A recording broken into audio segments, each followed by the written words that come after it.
What's up, guys? I'm Blake Wilkey, and you guys are here at my personal shop, aka the Shark Den. Very cool. Thanks for having us. We know the races are coming up, the Mid 400s in like 2 weeks. Yep. It's not totally crazy, but there's a few people here doing race stuff, and Oh, yeah. we're here to talk about race prep. So we got some questions for you. We're gonna just jump into it. Let's go. All right. What does it take to race? Whew. It takes a lot of passion to race. To be honest, it's something that I've been born with since day one, with growing up here in SoCal, in San Diego specifically, and getting brought up into the adrenaline-packed lifestyle and that competition level to see how you can personally stack up against other competitors is something that I guess has just been bred into my nature. Right on. Now, what's the difference to you? What's the difference between racing and winning? Everyone wants to go out there to race. So the difference between racing and winning is, how many sleepless nights do you want to have? How much research are you going to do? How much of your piggy bank or savings account do you want to throw at it?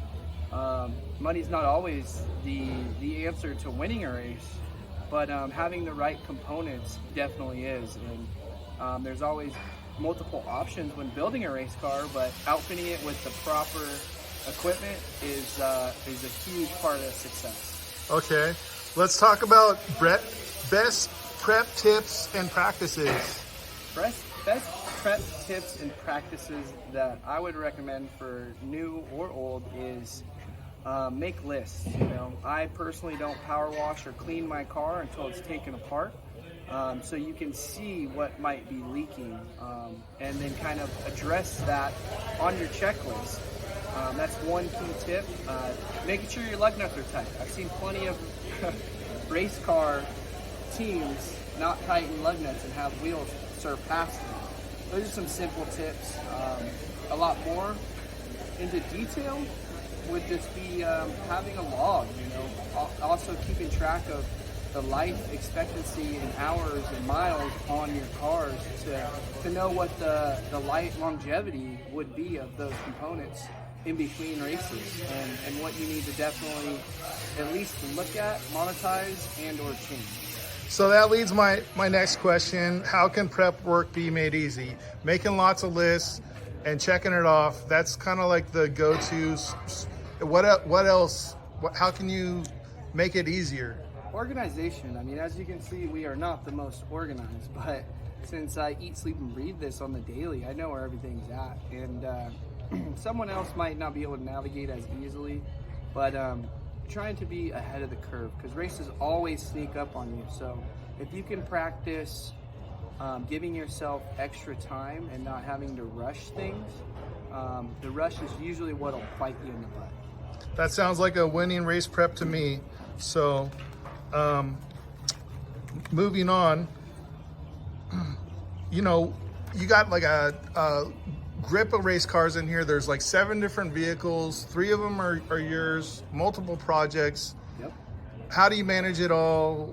What's next for Blake Wilkey? Where do we go from here? The management side of things never seems to get easier, I'll tell you that much. Every race car depends on a lot of dedication and time management, with just making those lists, checking them off the list, staying organized. So the management thing is the biggest struggle. I like to be super hands-on, so it's hard for me to really assign responsibilities to other people, because at the end of the day, my name is on it. And leading up to the Mid 400, I have a pretty good handful of people that have helped me. A couple of them are here now: Emmanuel, Troy, Kevin, Mark, you name it. There's a handful of really good dudes that help this program accelerate what it is today. Without a good group of dudes that back you and will do anything and everything from loading tires to unloading to cleaning to sweeping the shop, it takes an army to go racing, especially at the caliber that we're trying to do in the TT Bug. So Blake Wilkey's not out here making all these messes himself. Man, like Okay, so how do you maintain your signature positive vibes that keep you going through all this stress? The stress is definitely a huge part of it, but any form of racing usually will come with that. So for me to manage my stress is just good music and a positive attitude. Is someone else would love to be in my shoes today. And if you forget that, you know, how fortunate you are to be able to race, then you kind of lost track of what you got into it for.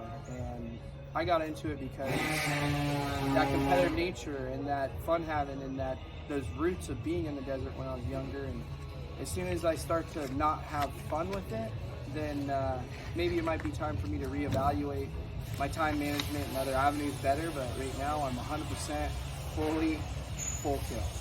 Yeah, that's pretty wild. We know the Mint 400's coming up here. You're going to be racing this Class 11 and that trophy truck right behind us. Yeah. Your race record's getting pretty nutty, Blake. Can you recap how many races since you built this first car, and what does the trophy shelf look like? In the last, I would say, 2 years that we've had this car, we debuted at the Mint 400 2 years ago and got second, and then we've had 19 total races with the Slug Shark in Class 11, and we've had 16 wins and 19 finishes. So this car is yet to DNF in 2 years with some really competitive dudes, which is awesome. We're hoping to be able to carry that into the TT program. We're a self-built TT, self-prep, self-driven program, which is very unique compared to a lot of the other teams out there. So our goal is to go and get a finish. Again, money does play a factor. We don't have all-wheel drive.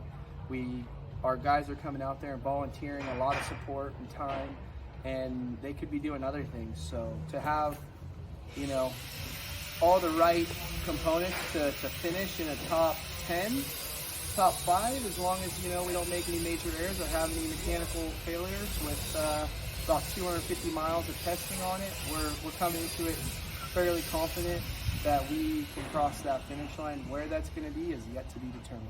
Yeah, and don't forget, everybody, this car was built in about 30 days before the first race, finished on the podium. We were talking to Kevin last night, or earlier this weekend, and he told us a little bit about what it took to build this car. We're going to clip that video in, and he mentioned something. You're still going to be camping out with your Class 11 homies with all the Baja Bugs. No trophy truck pits for Wilkey, but we'll see where that takes us at the finish line, right? Yes, sir. I mean, the Class 11 dudes, the relationship that we've built amongst that class, and having just a bigger bug now, I know they're all very mechanically inclined because they're all small teams that have a bunch of dudes that all wrench on their own stuff, prep their own stuff, race their own stuff, and not to take anything away from the big teams, but we're going to be coming with the most heart. That's for sure. Right on. Thanks for having us. We're going to do some video close-ups and wish you well at the Mint 400. Thank you guys. Much love. See you at the Mint.